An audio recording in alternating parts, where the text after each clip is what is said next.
فرزندان را هر قدر که خواهی نصیحت کن، پند بده، اما بدان که آنها به چیزی از گفته های تو عمل نمی کنند. آنها تنها کارهای تو را تقلید می کنند و بس. بسم الله والحمد لله والصلاة والسلام علی رسول الله، اما بعد. السلام علیکم و رحمت الله و برکاته.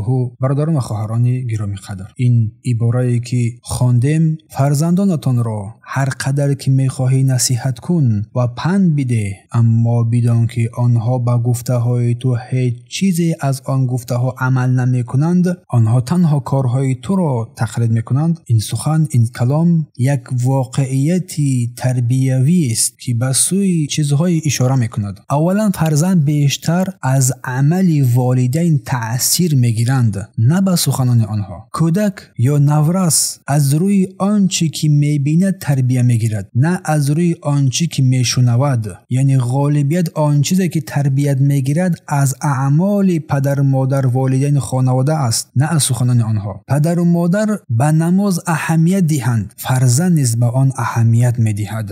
اگر پدر و مادر راست قول باشند، فرزندان نیز راست قولی رو از آنها تربیت می گیرند. اگر پدر و مادر دروغ گویند، غضب کنند، بی توجه باشند، کودک همین را نیز بر خود کسب می کند، چون سخنی به عمل تأثیر نمیگذارد. اگر پدر با فرزند بگوید غضب مکن، غضب مکن، غضب مکن، اما خود این کارها را انجام بدهد، سخنش تأثیر نمیدهد. و رسول الله صلی الله علیه و سلم فرموده که کلکم راع، هر یکی از شما راعی، مسئول، چوپان در خاندان خود است و از رعیت خود، از خانواده خود پرسیده می شود. یعنی ای والدین، ای پدر و مادر، در نزد الله سبحانه و تعالی هر یکی ما و شما مسئول هستیم از اخلاق و آداب فرزندان خود. پیش از این از اعتقاد و دانش آن جوابگر هستیم. پس بدان که عبرت بهتر از هزاران سخن است. بهترین واسطه تربیه این است که فرزند در خانه عملهای خوب را با چشم ببیند. در وقتش نماز خواندن پدر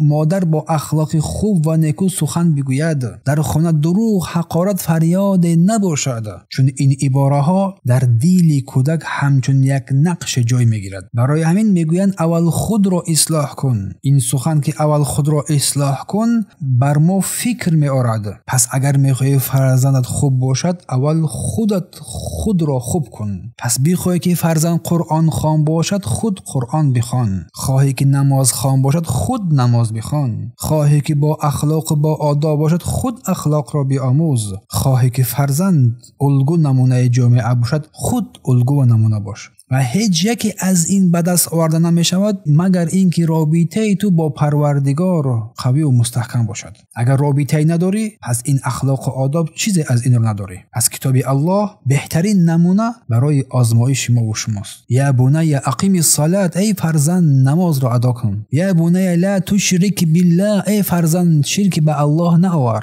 واذکر ربک، پروردگارت را یاد کن. اقیم الصلاة، نماز را برپای بدار. و آت الزکات، و زکات را ادا نما. و حج البیت، خانه کعبه را زیارت نما. پس عملی گشتن اخلاقی نیکو از تو ای پدر و مادر وابستگی دارد. وابسته با آن قدر علم و دانشی که تو داری، از توحید و سنت با خبر هستی، همان قدر تو در روحیه اسلام فرزندان خود را تربیت نیکو میکنی. هر قدری که تو دین رو ناآموخته دور هستی، همان قدر فرزندان تو با از تو دورتر میگردند. و توفیق از جانب الله سبحانه و تعالی است.